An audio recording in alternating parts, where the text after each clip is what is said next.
Olá, sejam bem-vindos a mais um vídeo do canal O Pequeno Rebanho Pensa.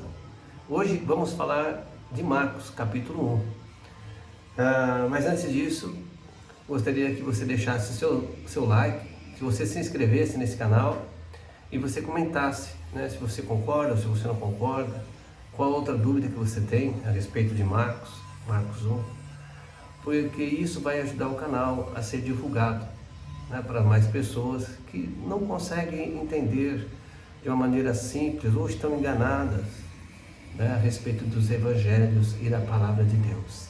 Nos ajude, tá bom? Eu sou o pastor José Carlos, da Igreja da Vida, ali no Jaguaré, na Avenida General MacArthur 380. Os nossos cultos são aos domingos, culto da família, às 10 horas da manhã. Te espero lá, ok? Vamos então falar um pouco de Marcos. Marcos é um livro, né, escrito por um homem chamado Marcos, que não era um discípulo. Então, as experiências que ele narra, nós vemos aqui uma influência muito grande de Pedro, né? As pregações de Pedro têm essas características que o livro de Marcos também tem, ok?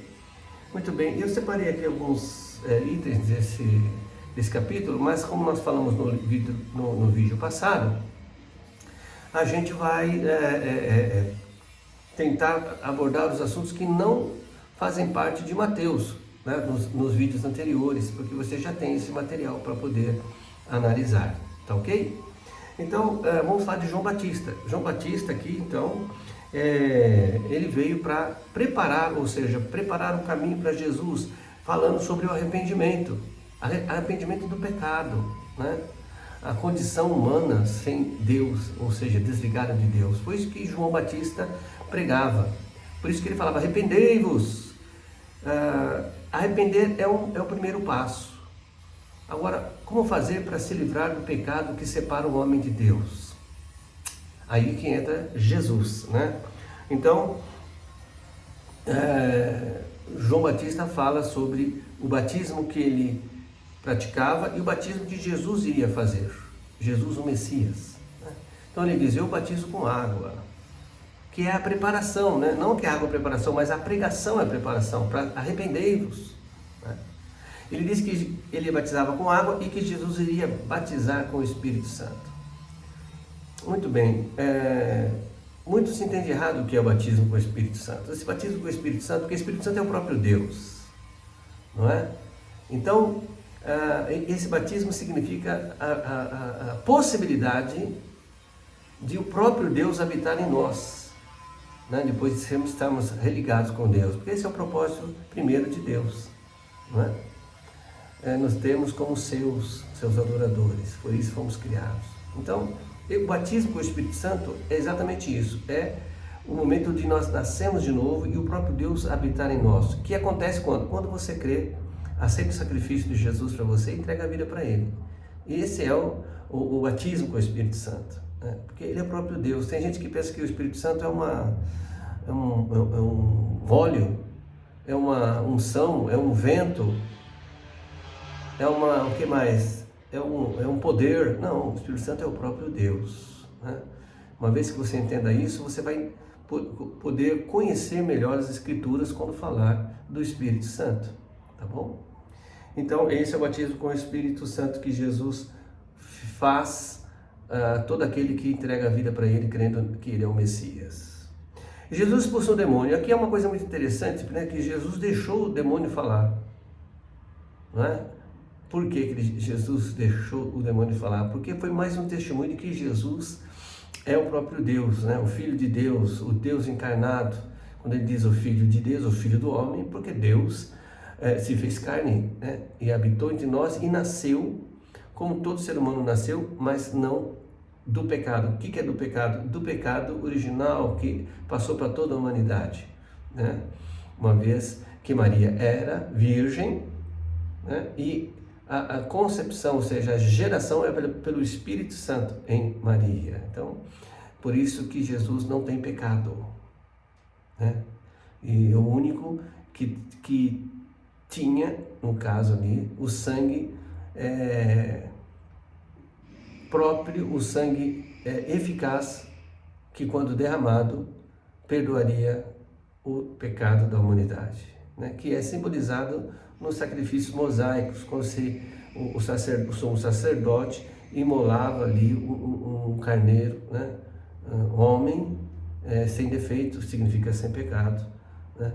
Para a expiação do pecado do povo judeu durante um ano, todo ano esse ritual era feito, né? Muito bem. Então o próprio demônio, ele dá testemunho, ele diz assim, quando Jesus está de frente para esse homem, um homem endemoniado, né? Logo os demônios falam assim: que temos nós contigo, Jesus Nazareno? Vieste para perder-nos? Bem sei que és o Santo de Deus. Aí Jesus já repreendeu, mas deixou ele falar isso, né? E já o repreendeu, mandou ele ficar quieto e mandou ele embora. E ali aquele homem ficou então livre desse demônio. Muitas pessoas hoje são endemoniadas, ou seja, um demônio habita no corpo da pessoa, mas a grande maioria daqueles que não têm Jesus não são endemoniados, porque o exército do diabo, de Satanás, ele é limitado, né? Então, a maioria das pessoas são influenciadas por demônios, né? Então, nós vemos muita violência, nós vemos assassinatos, coisas assim absurdas, com uma crueldade fora do comum. Não que crueldade seja comum, mas vocês me entendem. Que é provocada por demônios, né? Mas não que os demônios necessariamente estejam na pessoa, mas é a influência. Hoje, falar de influência é fácil de entender por causa dos influencers aí da vida, né? Muito bem.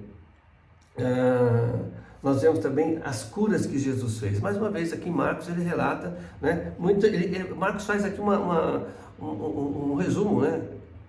Você vai ver que a cura da sogra de Pedro está lá no capítulo 4 de Mateus. Aqui no primeiro ele já menciona a cura da sogra de Pedro, e ele fala que Jesus fez muitas outras curas.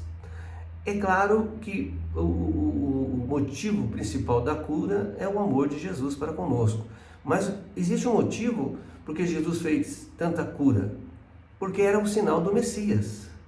Quando o Messias viesse, o povo judeu sabia que ele iria fazer curas. Então Jesus fez cura para mostrar que ele é o Messias das profecias, né? Do Antigo Testamento, né? Aí nós vamos ver aqui a cura, a pregação de Jesus. Aí no finalzinho já do capítulo 1, Jesus sai então para orar, né? E pregar. O que Jesus pregava?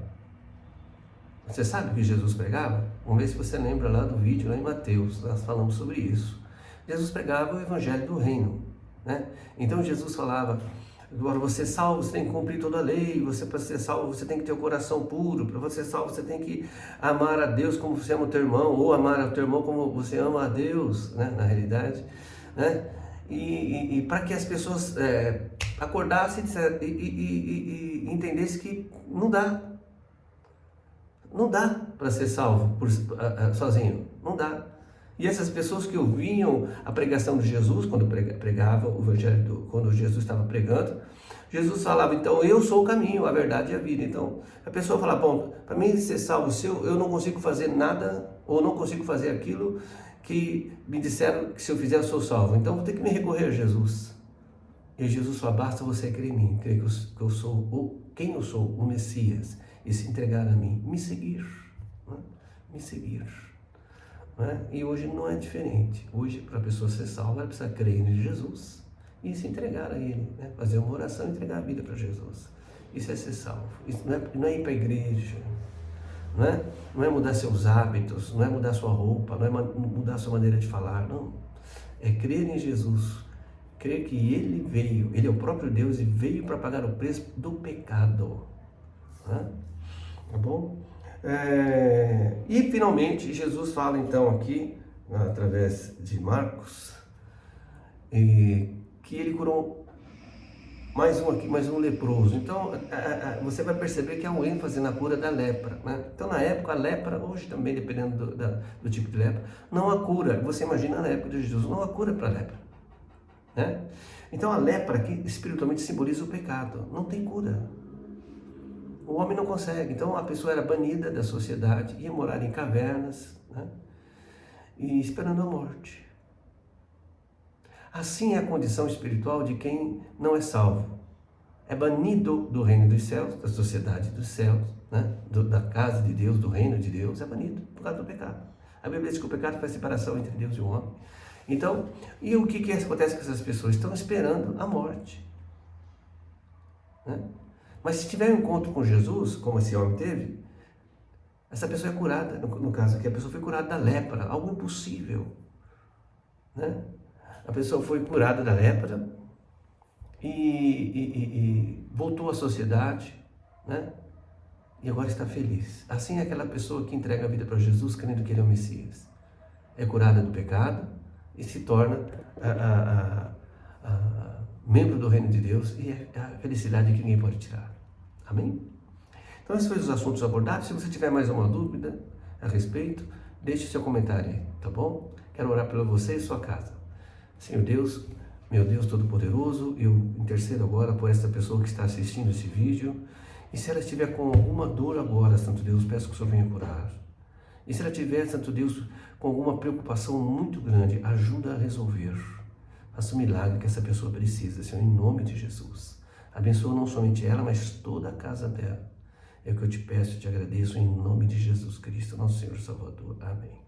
Tá bom? Então eu te espero você no próximo vídeo. Não se esqueça de compartilhar, de se inscrever e deixar seu like. Você vai estar nos ajudando. Conto com você. Um grande abraço. Até mais.